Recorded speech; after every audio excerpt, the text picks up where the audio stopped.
I'm Lisa Stone. Thank you for joining us for this edition of Parenting Aces.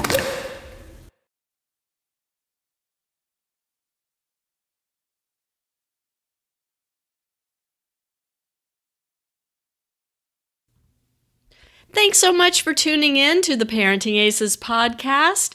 We have a great conversation this week with UK tennis parent Sharon Gaskin. And I think it's really cool to hear the perspective of someone outside the US on the tennis journey, on deciding to send your child to an academy to train, and also to speak about the college recruiting process from an international perspective. And Sharon is absolutely brutally honest with us in this week's conversation, and I'm just so pleased to be able to bring her perspective to all of you. So sit back, relax, and enjoy the conversation with tennis parent Sharon Gaskin. Sharon Gaskin, welcome to the Parenting Aces podcast all the way from the UK. So glad you could join us. Yeah, really glad to be here, Lisa. Really excited to be talking to you today. Well, you and I have been communicating for several years now. I don't really know how we first connected. I know it was through Facebook, but it's been so fun for me to have a tennis parent buddy across the pond and kind of share experiences from the tennis parenting point of view. And so that said, I would love for you to give our listeners a little perspective on what it's like to be a tennis parent in the UK. Oh gosh, I guess do you want to sort of know the whole story of kind of how it all started? Sure. Because that's a question that people often ask me. Obviously we got to know each other because of our shared love of tennis and the fact that we have both got sons who play tennis. And so I've been on the whole sort of tennis journey really from sort of, Ryan just sort of getting started to where he is now. And people often say to me, how do you play tennis yourself? And I say, no, I don't play tennis. I know that you do, but I just like watching tennis. So, I've always been a tennis fan, right from when I was a child. And people often say to me, how did Ryan get started, playing tennis? And I will always say, well, it was just a complete freak, because what actually happened, he was at his first school, that sort of, we call them first schools here in the UK, that you go to when you're sort of between 4 and 5. And next door to his school, there was a little tennis club, very, very small club with only kind of like 2 courts there. And on a Friday afternoon after school, the kids used to go across to the tennis club and basically just hit a few balls. And, the mums used to have a cup of tea and have a chat. And kids really just used to let off steam at the end of the week. And, and so, that Ryan was sort of hitting the ball and everything and having fun. And at the end of doing this, probably for about 2 months, the guy who was running the sessions said to me, your little boy, he's really good, probably one of the only ones who could hit the ball, the whole sort of hand-eye coordination thing. And said to me, you really ought to sort of get him some, proper sessions, at a bigger club.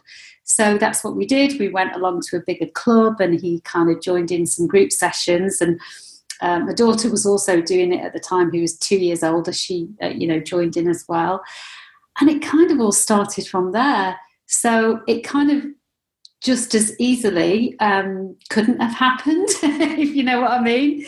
Sure. It was just a complete freak. And our tennis journey in the UK kind of started from there, really.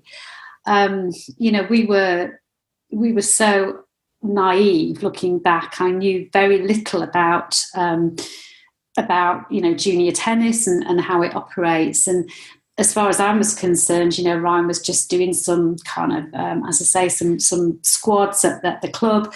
Then he started to enter what we call county tournaments, which I guess in America you would call maybe state tournaments or regional tournaments. We would call them county tournaments, which are just really for maybe within sort of 30, 40-mile radius. And, he started playing those, and he used to win them all, quite easily and stuff like that. And we were, that was our world, and we were not aware that there was a whole other world out there of regional tournaments, national tournaments, all this kind of thing.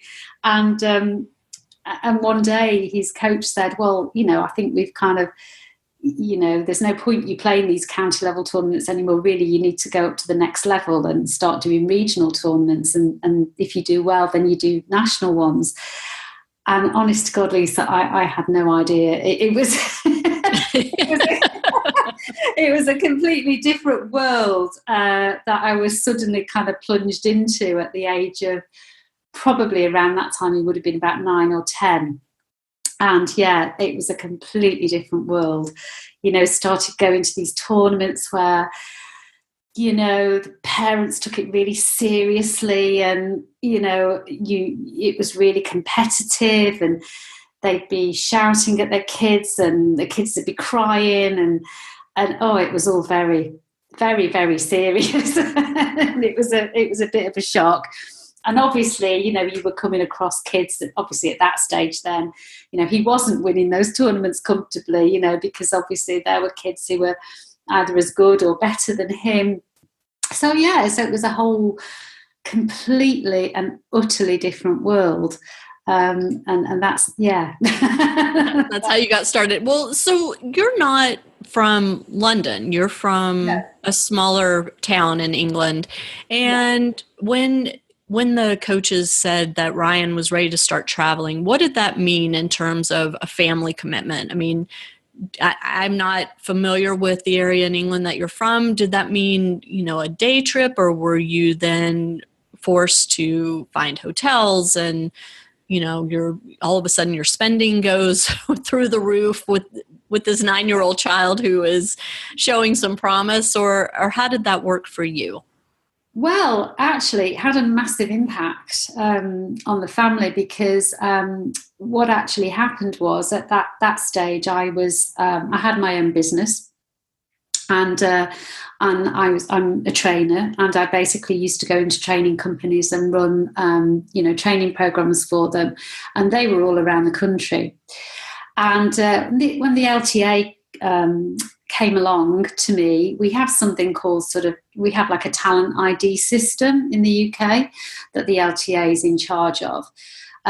So basically, some kind of representative of the LTA came to... And let me just interrupt. The LTA is comparable to our USTA. It's that's right. The governing body in the that's UK. Right. So, that's okay. Right. Yeah. So they came to me when Ryan was 9 and said, actually, he needs to be in a high performance centre. And there are high performance centres dotted around the country at that stage. There were about 12 of them around the country. And we were quite lucky because we had one literally sort of on our doorstep in Birmingham. And that was great. That was a great opportunity for him, because obviously, he'd get to sort of, be in a better programme and with better players and all the rest of it. But it was a lot of hours, a lot of commitment, and I had to go and pick him up from school at 12:30 every day and take him up to the centre and stay with him pretty much all afternoon and early evening, because he was still only kind of 9, 10. So that meant I couldn't do the same job that I did before.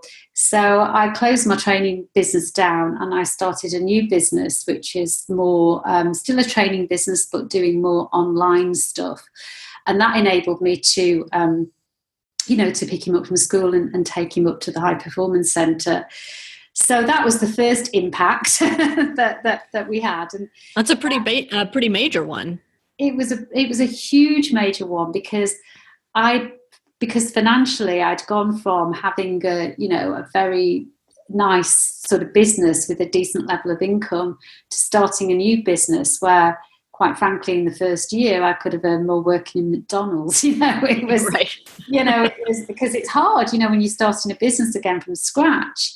Sure. So, and meanwhile, you also had a daughter who is 2 years ahead. Was she still playing at that point? Oh God, no. Okay.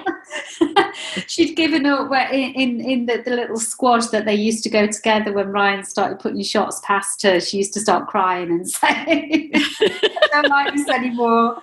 How come he's younger and he's better than me? So it didn't last very long. But yeah, it had an impact on her as well, because she was having to come home from school to an empty house, because I was, in Birmingham at the High Performance Centre. And also, as your question was around the costs of tournaments and travelling, and yeah, because he was doing pretty much regional level, national level tournaments. Some were in our area, but many of them weren't. And so yes, I was travelling around the country pretty much every weekend, every other weekend, taking him to tournaments, staying in hotels, all at the exact time where the family income had dropped quite considerably, because obviously I was having to sort of start this new business. So yeah, it was, looking back, I must have been mad. Well, and I think we all kind of, in hindsight, we look back and say, what in the world were we thinking, spending the amount of money and time for a 9, 10, 11-year-old, Yeah. right? To try, I mean, it's crazy, but we all do it. And it's quite a journey. So Ryan continued to get better and become more competitive at a higher level. And at a certain point, you guys made the decision, and I'm interested to hear where the idea of this started and who was involved in the decision-making process. But at some point, you decided that Ryan should go train with the Soto Tennis Academy in Spain.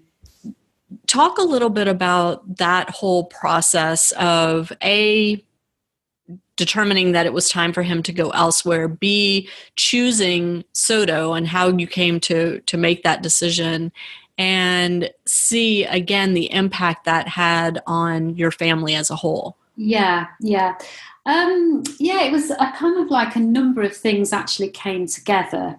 And they all came together and all had an involvement in kind of our decision for him to go to Spain.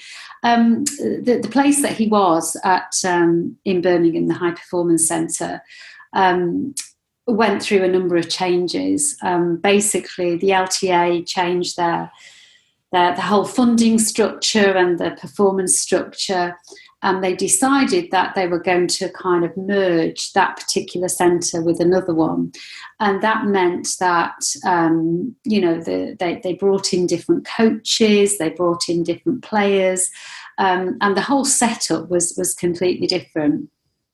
And basically, we didn't like it.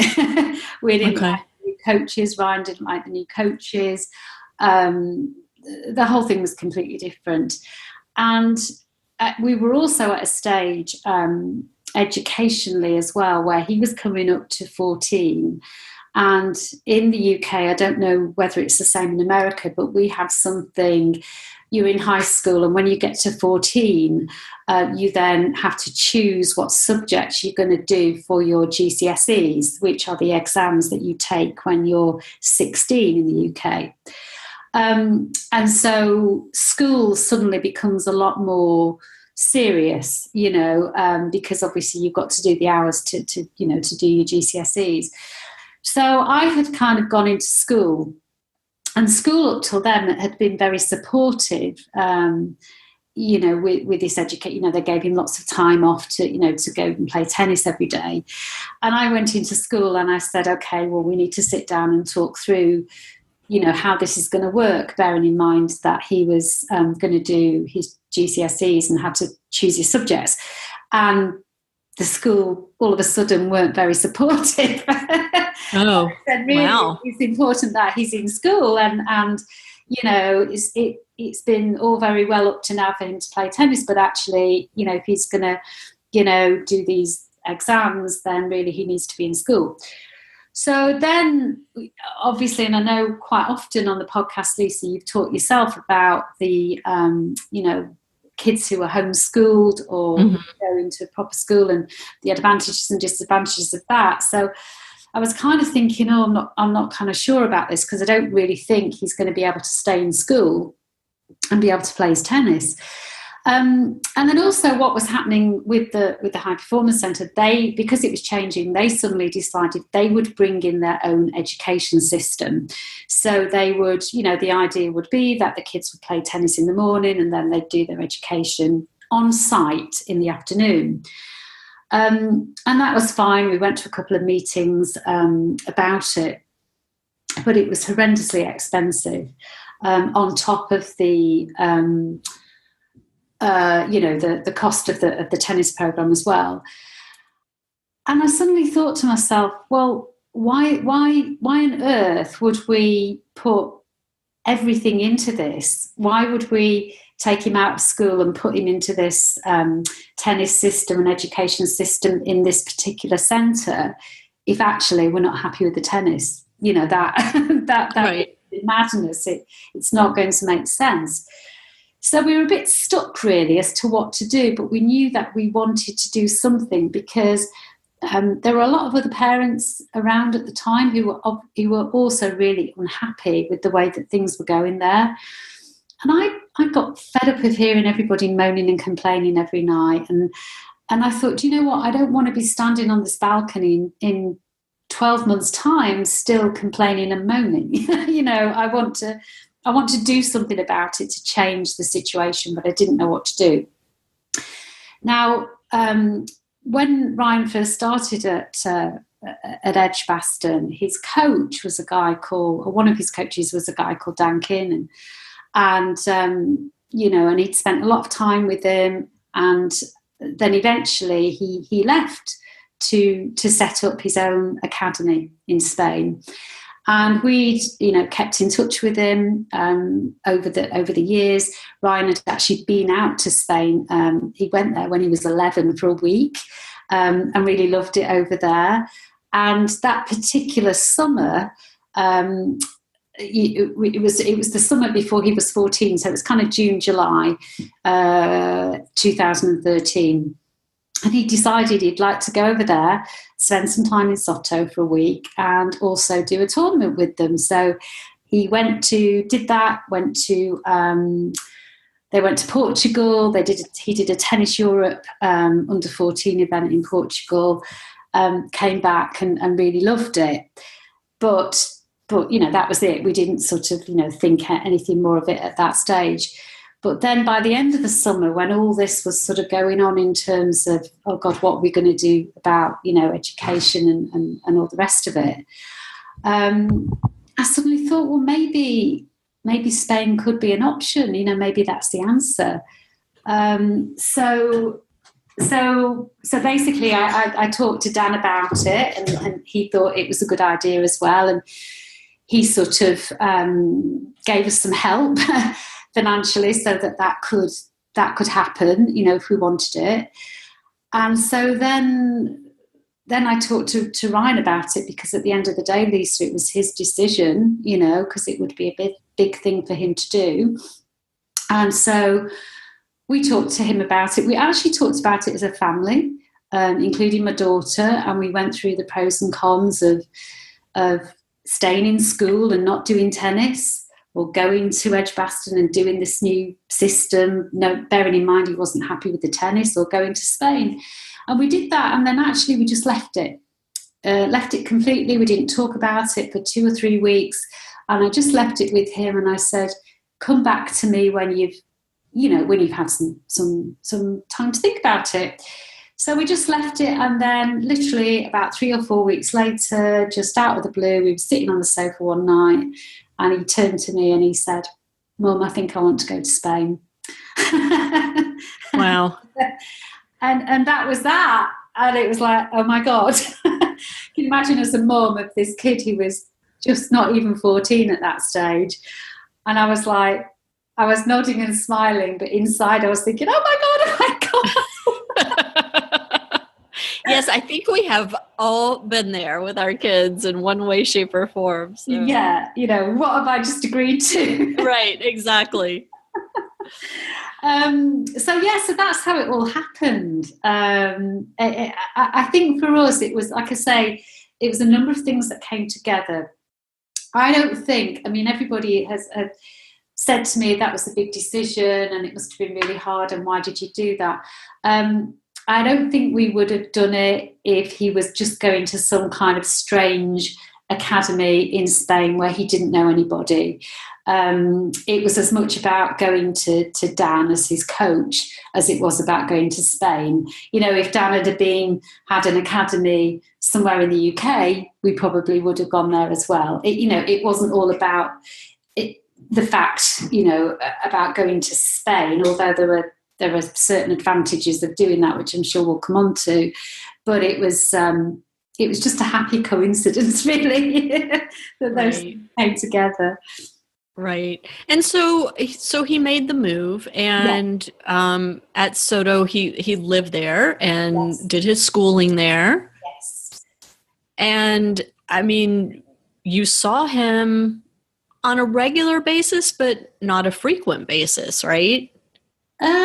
Hardly saw him at all, to be honest. I think for the first year, I think I went out there twice, I think. I know he started in the September and I went out there in the October. And then I think I went out again the following year. But no, the trips certainly weren't regular. One, because it's fairly cheap to fly over to Spain from the UK, but obviously when you get there, you've got to hire an apartment and you're eating out and all the rest of it. So, before you know it, you've gone through £1,000 in a week. And quite honestly, I would rather have put that money towards him doing, an ITF tournament or something like that. So I was always aware of, still, always sort of careful about money. So I didn't go there a lot, to be honest. Although at the back of your mind, we did miss him and it was really hard to not see him and to worry about, what he was doing and all the rest of it. You always knew that if anything happened, you could be on a plane and you could be there in 2 hours, so that was a comfort, I guess. And with social media and cell phones and all of that, you were in contact, right? Yes, but you know what 14, 15, 16-year-old boys are like. They're not great on communication. Yeah.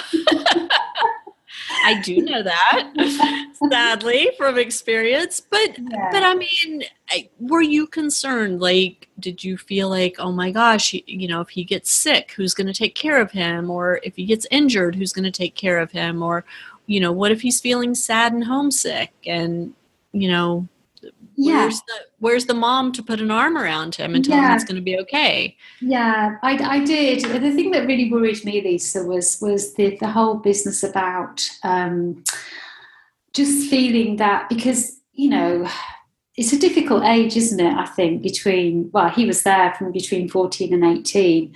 And, kids change an awful lot during that time. And it's a stage in their life, when they're going through the teenage stuff where, there are lots of influences around and, if they don't have the right input, I guess it could be quite easy for them to, go off the rails. There's all sorts of emotions and hormones and growing and all that kind of stuff going on. And I used to really worry that I was not there to provide that kind of parental influence and guidance at such an important stage, in his development. Not talking about tennis development, I'm talking about his development as a young person. Right. And that used to really worry me. But fortunately, because we had this really close relationship with Dan, and he had this really close relationship with him, he was almost like the surrogate parent, if you like. Which again was the advantage of sending him there. Again, if he'd have gone away to a completely different tennis academy where he didn't have that, then, we wouldn't have done it, because I know we wouldn't have had that influence at all. So, although it was worrying, I was kind of pretty confident that he would be taken care of. And there were many instances where I know that he was, certainly, you talked about injuries. My God, the worst time ever, Lisa, was actually just last year.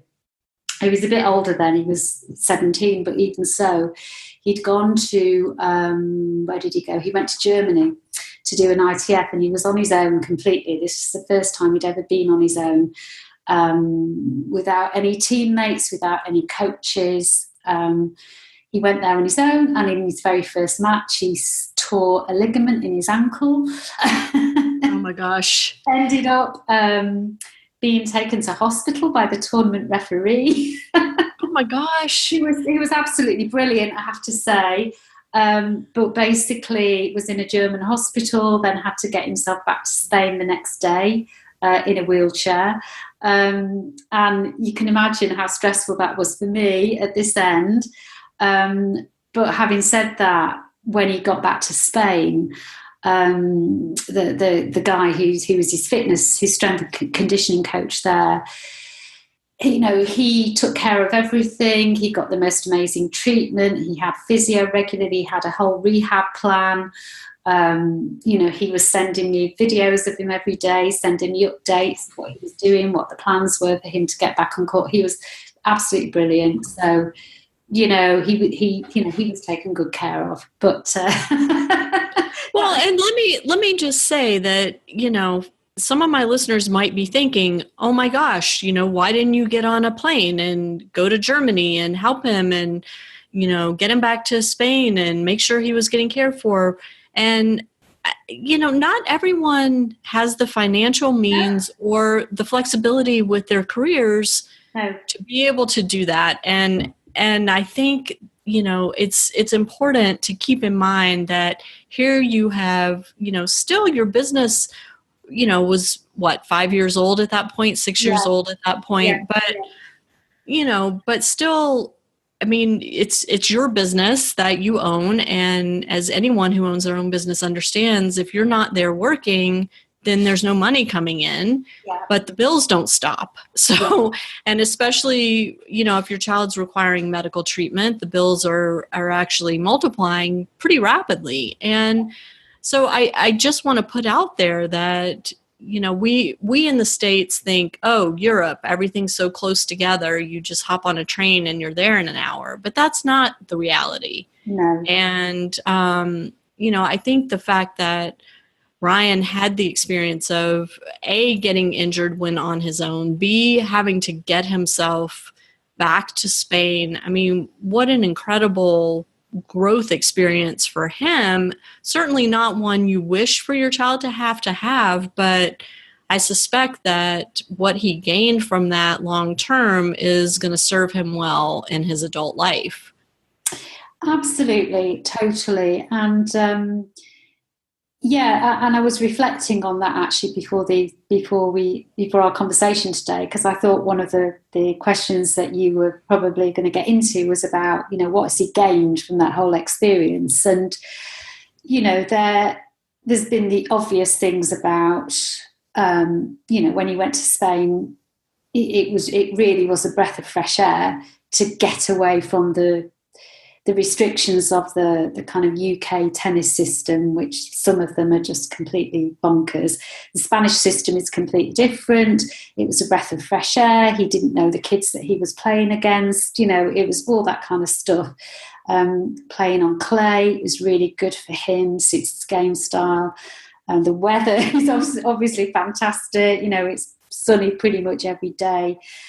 So there's kind of obvious reasons like that, but there are other equally important things that he's gained from it. And that's one of the things is that independence, having to think for himself. I mean, the whole ethos of the Tennis Academy and, in particular, Dan's ethos as a coach is about, it's your tennis. It's your, you've got to take responsibility for it. So you plan your own tennis, you do it with your coach, but you take responsibility. You enter your own tournaments.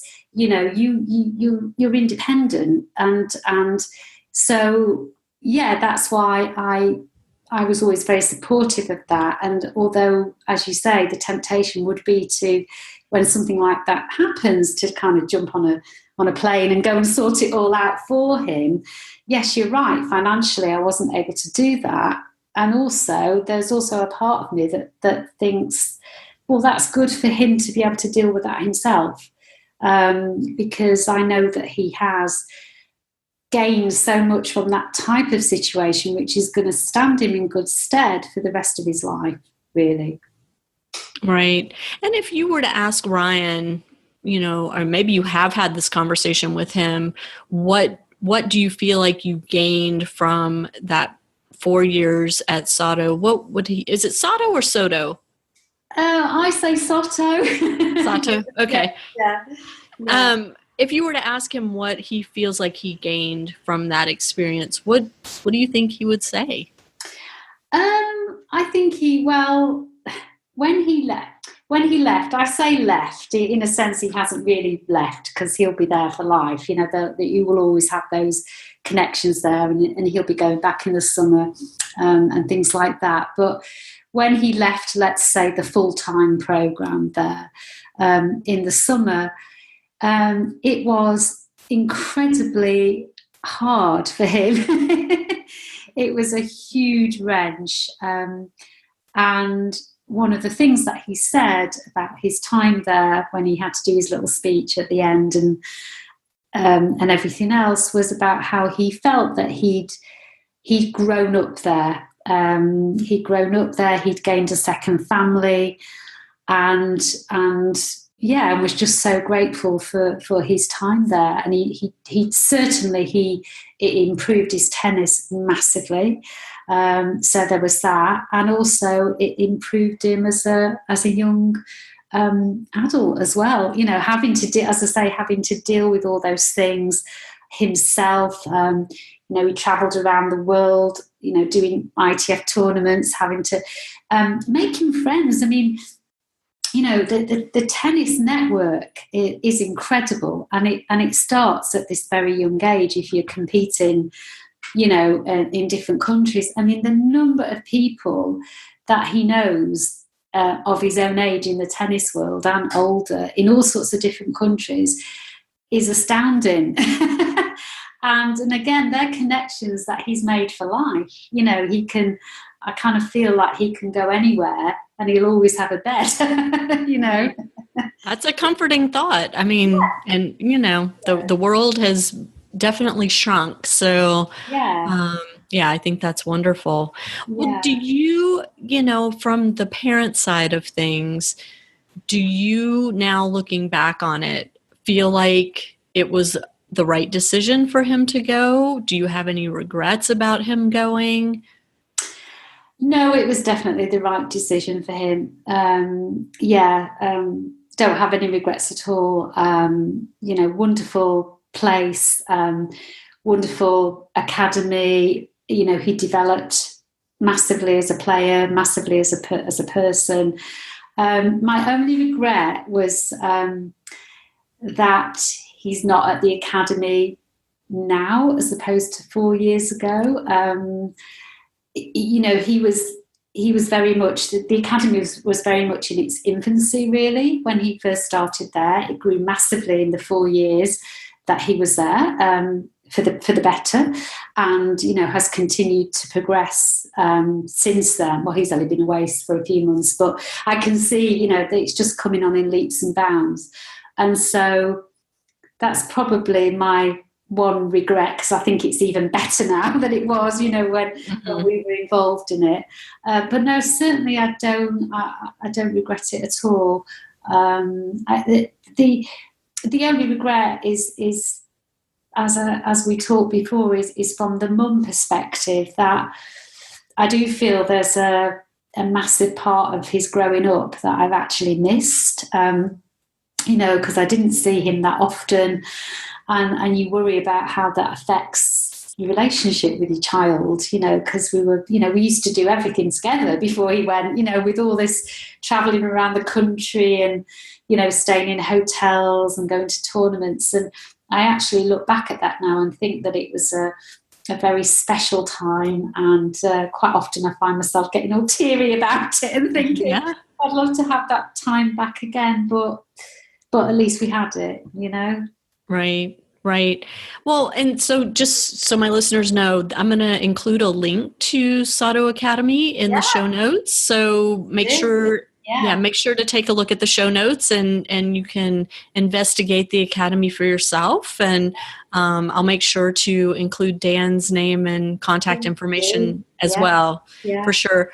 So Ryan finished his 4 years at Soto, and he decided that he was going to try to go to university in the States. And you and I were in contact quite a bit last year during that whole process, because college recruiting, you know, this is the way that things happen in the States is very different from the way things happen in other parts of the world. And so I'd love to hear your thoughts on that whole process, Ryan's decision to try to go to tennis and try to go to college in the States to play tennis on a tennis scholarship, and kind of the hoops that y'all had to jump through being an international player to make that happen for him. Wow. I know. It's a big question. Sorry. That's okay. All right. So your first question was around why he wanted to go to America, I guess. Yeah? Yes.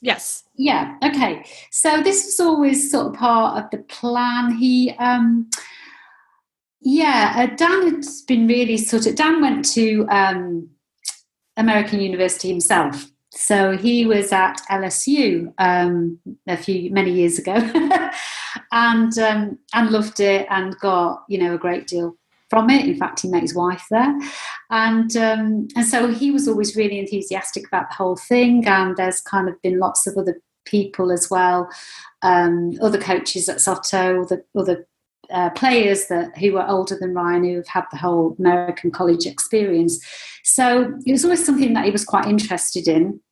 And the usual stuff about, yes, you know, wanting to play pro tennis, but obviously most 18-year-olds are not, you know, physically, unless you're, you know, super duper Andy Murray type, most 18-year-olds are not physically or mentally capable of doing that at 18. And so, you know, the idea of going to the States and really furthering your tennis development and sort of coming out of 21, 22, and if you decide you still want to give it a go on the circuit for a few years, you will be, you know, better equipped to do that. And, so that's he always liked the sound of that, and it sounded kind of really sensible. So that was always part of the plan. Having said that, I kind of didn't really know anything about it. And it was all sort of shrouded in an air of mystery. I remember going to a presentation years ago at Edgbaston when Ryan was about 10 or 11. And Sara Borwell had, she goes around the UK and she goes around tennis centres and gives presentations and kind of liked the sound of it then, and could see that all the advantages it would give somebody like Ryan, but that was a long time ago, and I'd kind of forgotten all about it. So I was a bit in the dark. Dan had recommended that I sign up to Sarah's program, and then Sara, basically at Tennis Smart, will kind of take care of everything for you. So that's what happened, really. And really, it was only, I think it was last year, was it last year or the year before, that Ryan really started to sort of,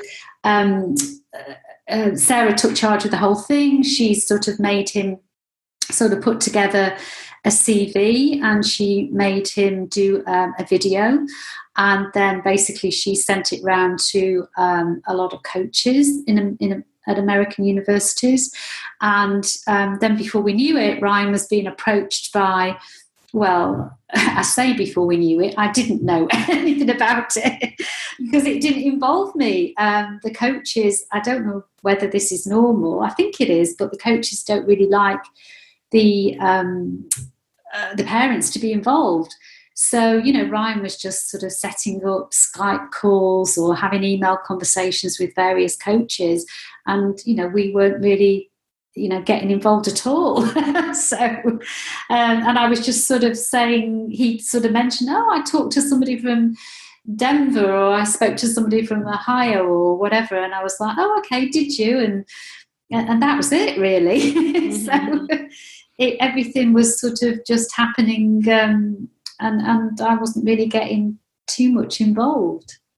And that's probably the best way to handle things, honestly. Yeah. And, when I talk about college recruiting to parents, the best thing that you can do as a parent is to let your child handle it and to stay out of things, and other than the financial piece of it. And, it's important that parents are very clear with their player and very clear with their player's coach about what, if any, financial limitations there may be. So, yeah. But other than that, I think it's great, that the kid handles it. So he worked with Sara Borwell, who has also been on this podcast. And again, listeners, I will include a link to that podcast. So if you want to go back and listen, you can. And so Sara was guiding him, I suspect, alongside Dan and maybe some of the other coaches at Soto. Yeah. And so at what point did Ryan come to a decision that, yes, I'm definitely going to go to the States for university and to play tennis. Now it's just a matter of narrowing down which school, which program, which offer? Yeah, I think probably about 12 months ago, things seemed to sort of get more serious. I think sort of in the previous, about this time last year, the whole thing had really started to get more serious. Actually, it was just before Christmas last year. And he'd sort of narrowed it down to about 3 different places that he was really keen on, and the coaches seemed to be really keen on him. And it was at that stage that then we became more involved, and he was home for Christmas, and I said, okay, well, maybe you should set up Skype conversations with these coaches so we can talk to them as well. And so that's what we did. So we had, because obviously Ryan was at home for the Christmas holidays from Spain, so we had 3 conversations with different coaches from different colleges, and a 3-way conversation. There was the coach, there was myself and my husband, and Ryan as well. And following that, had to make some decisions. And I'm curious, I'm guessing you guys weren't so familiar with the universities outside, the well-known ones. So what kinds of questions were you asking when you spoke with the coaches, or what type of research were you doing? And Ryan as well. Yeah. Basically, obviously we wanted to sort of find out about the tennis setup, kind of what the program was like, where the team was actually ranked, what kind of level the other players in the team were at, what kind of level the players were at in the teams that they'd be competing against. Because at the end of the day, Ryan's there to develop his tennis, so that all that stuff is pretty important.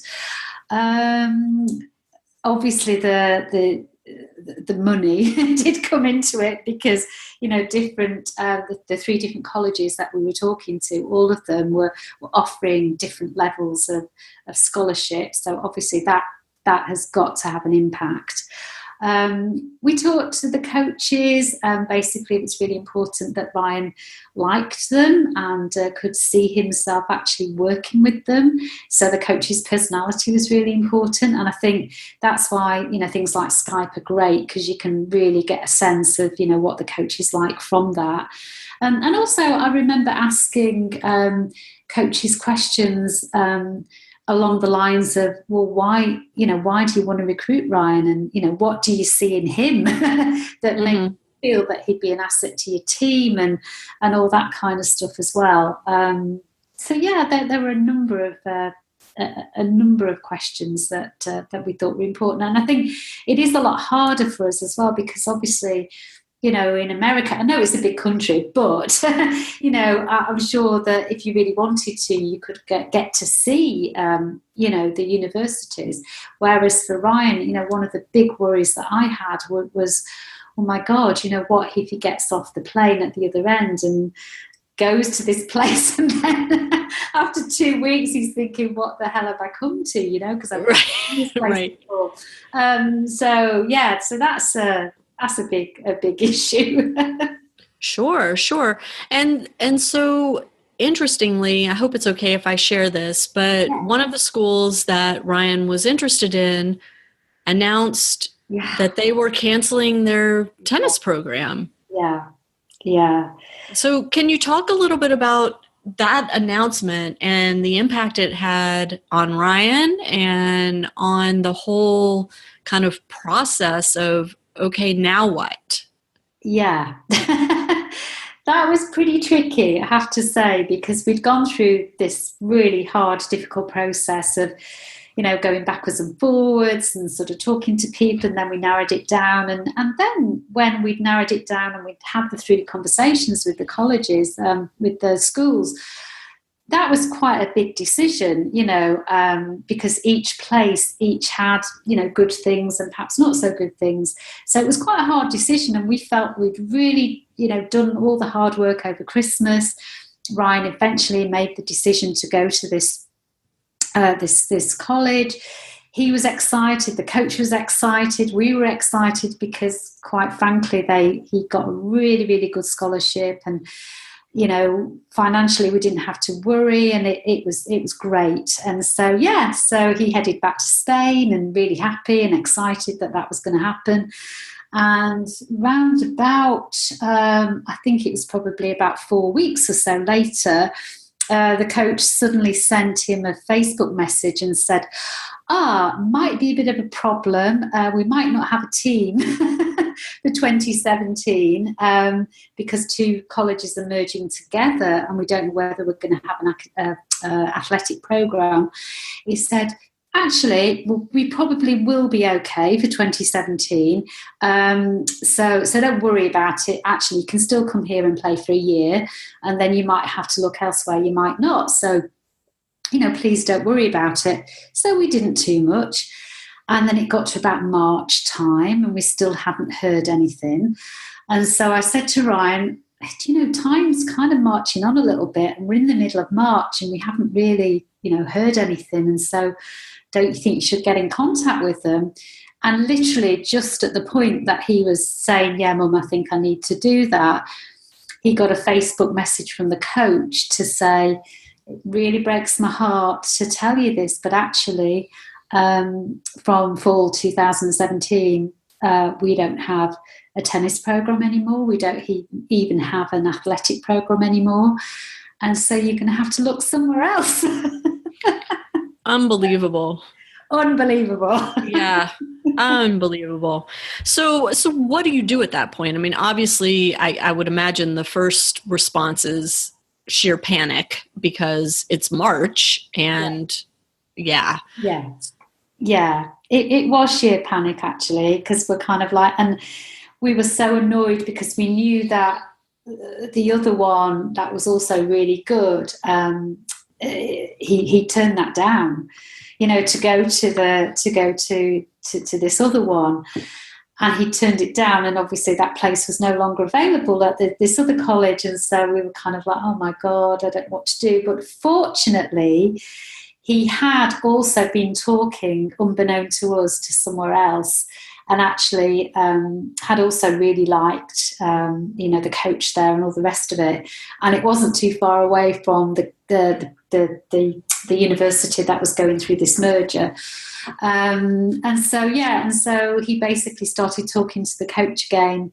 We set up another Skype conversation with this particular coach, and actually we really liked him. Actually, we probably liked him more than the others, and so it had a happy ending.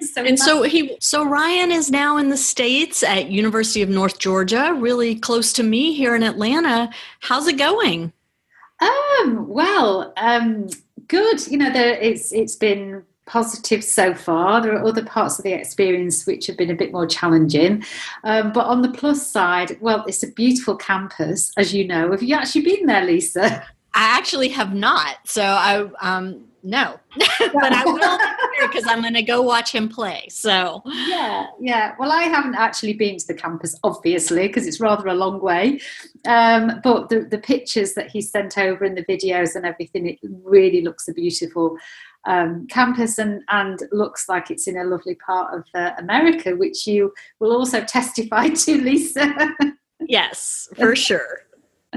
Yeah, because it's about where he is. It's just about an hour from Atlanta, right? And I'm told that Atlanta is a really, really lovely city as well. I think he's been there a few times, so that's really good. The tennis has been good. Some things were a little bit different than they were in Spain, which was to be expected, and he's just sort of got his head around that. And no difference, no worse, just a bit different. Got a really nice coach and is establishing a really good relationship with him, which is good. Enjoying the training. The other guys on the team are really nice. They're quite a young team, Lisa. They've literally got, I think there's 7 or 8 of them on the team, and 5 of them are freshmen. So they are a really young team, and I believe that Ryan's the youngest because he only turned 18 at the end of August, so he was already in America when he celebrated his birthday. So they're quite a young team. They've done some competition this semester, which I wasn't expecting because I didn't think they did the competition till the second semester. But he did some, and they had some friendly matches, and they actually had a real match, so one that will actually count for the. What do you call it? What's the actual thing that they compete in, Lisa? It's the dual match season, and it counts in their NCAA and their ITA rankings. Right. Okay. So they've done one match already. I know the season doesn't start properly, but for some reason, they decided to put one in November. So that was really good because they won that. And also he's done the ITA regionals. So he was in those, and that's an individual event, isn't it, rather than a team event? Yeah, and typically the fall is all about individual events. They obviously are competing under their school banner, but they're competing as individuals. Yeah, so that was really good. Did really well in that. He got to the quarterfinal and just lost on a tie break. Which he was really gutted about because he'd actually had a really good run and beaten, I think, the number 2 seed in the previous round, and then was 5-2 down in the quarterfinal, but came back and got it to a tie break, and then and apparently, Lisa, the final point, the ball hit the net and just dribbled over the other side. It's a heartbreaker. It's the worst. I know it was, but a great experience nonetheless for his first individual event. I'm really looking forward to getting stuck into the actual competitive season, though, I think, which starts in a couple of weeks' time. The other positive thing from a parental point of view is the amount of kit that he's been given. Let me just translate, because kit is the British version of clothing, and okay. Yeah. Okay. Yeah, I could not believe when he came home at Christmas how much he'd been given. I mean, they just get given a new pair of shoes every time they wear out. So he tends to go through about one a month.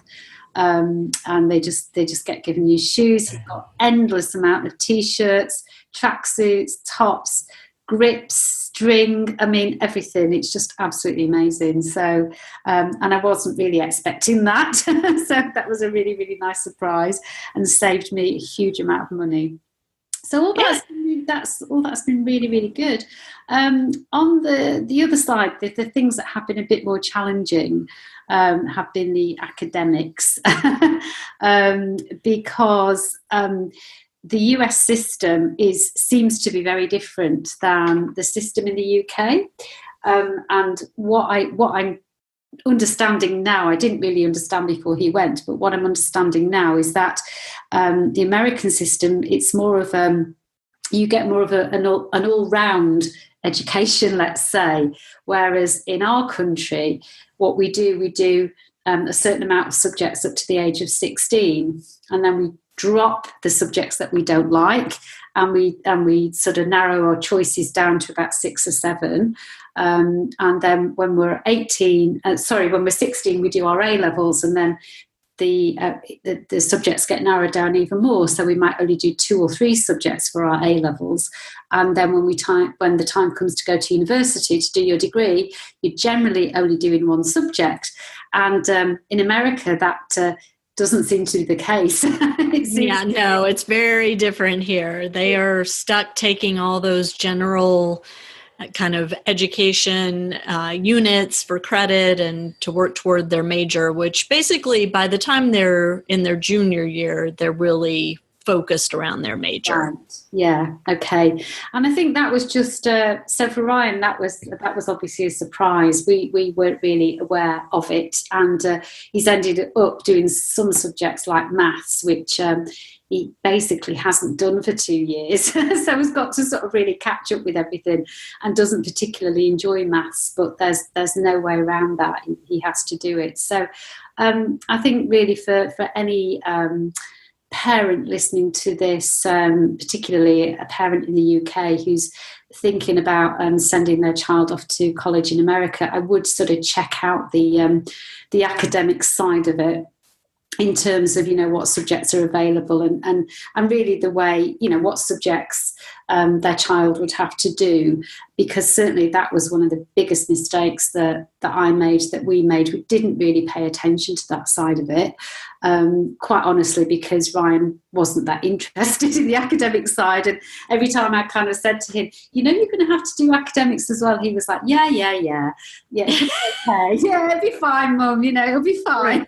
Typical teenage boy, right? Typical teenage boy. And then when he got there, he was like in his first week, and he was messaging me and going, oh, I have to sit in classes, and oh, they just talk at me, and oh, I don't really like this. And I said to him, well, we did tell you this. He was like, did you?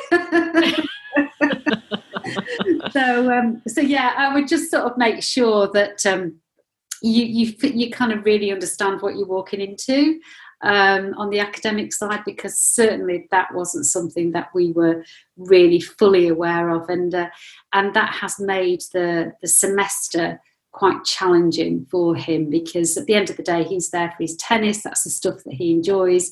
If he had his way, he wouldn't be doing the academics at all. But unfortunately, as you know, Lisa, that's not the way the system works. So no, it is. They are student athletes with the emphasis on student first, and yeah.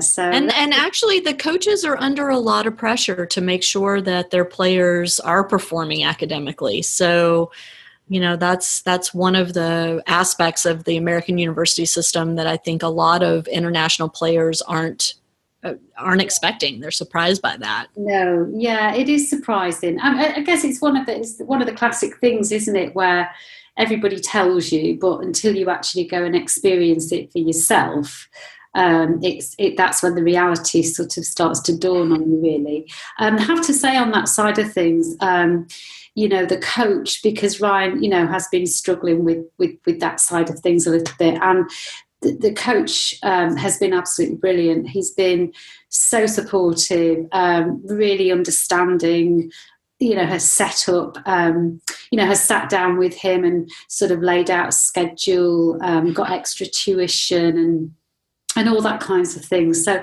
he's certainly been given all the, support, and he's got the support available to him, should he want it. So that's really good. And I've been really, really impressed with that side of things, because, it'd be quite easy for the coach to say, well, actually, that's nothing to do with me. Go and speak to your professor or go and speak to your academic advisor. But he's, with Ryan, he seems to have taken it very much on board and seen it as part of his responsibility as well, which has been really brilliant and something I certainly didn't expect, and I'm very grateful for.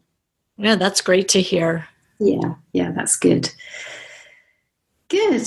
Yeah, so on the whole, sort of good things and some not so good things. I think as well, everybody tells you, talking to other mums who kids are going through the same process, talking to you about it in the past, talking to people like Sara Borwell who did the college recruitment. Everybody says that the first semester is the worst. And, if you can get through that, then usually the second semester is a lot better. Well, here's hoping for a much better second semester for Ryan, and I look forward to getting the chance to watch him play. Yeah, that'll be awesome. That'll be so exciting. I'll report back, Mom. Don't worry. Oh, yeah. The other thing, just quickly, before we have to go, one other thing that parents might be interested in is that they have something called Playsite. And yes. One of the first matches that he did, it was only a friendly match, but it was down at, I can't remember the name of the college now, it was somewhere in, was it Georgia, or it might have been North Carolina. Anyway, it was a fairly big college, and there were about 3 or 4 colleges all did this friendly match and played against each other. And Ryan messaged me very excited and said, "You can actually watch me play." And I said, "Really?" And he said, "Yeah, log onto this thing called Playsite." And so I sat here on a Saturday afternoon or sat early evening and watched him play a doubles, and the next day I watched him play a singles, which was amazing. It was just so nice to see. Just know that is available. Obviously, not for all their matches, but if they have those there. Right. And it's typically, Playsite is only available at the larger, more well-endowed financially programs, because it is quite pricey to install that system. Yes. Yeah. But it is wonderful when your child is playing at a school that has that capability and you can sit at your computer and watch them. It's awesome. It's absolutely brilliant. Although I wasted a whole afternoon, because you log onto it and basically you can't see. You have to keep switching between the courts. Right, to figure out where they are. Is that him? Oh no, that's not him. And I must have sat there for about 4 hours, and then he messaged me and he went, "I won my match." I went, "What match?" I was playing on one of the courts that didn't have a camera. I was like, "Oh my God." But no, I did manage to catch it the next day. He played on a court that did have a camera. I managed to see him, and it was amazing. It's fantastic. So, great if parents get the opportunity to do that as well. It's lovely. So I'm so grateful to you for coming on and sharing your story with us, because I think, sometimes those of us in the States, we forget that our experience isn't universal, that families in other parts of the world have very different experiences coming through this whole tennis journey, and especially when it comes to the college recruiting and that aspect of things. And I think it's good for us to hear, these other perspectives. So I really appreciate you being so honest with us today, Sharon, and, taking the time to chat with us. I just hope that that it's helpful to other parents in some way. I'm sure it will be. Thank you so much. And to my listeners, thank you so much for tuning in, and we'll catch you next time on Parenting Aces. I'm Lisa Stone, and you've been listening to the Parenting Aces podcast. For tennis parents, by a tennis parent. If you like what you've heard, please subscribe to us and write a review on iTunes. For more information on navigating the junior and college tennis journey, please visit us online at parentingaces.com. Thanks for tuning in and sharing us with your tennis community.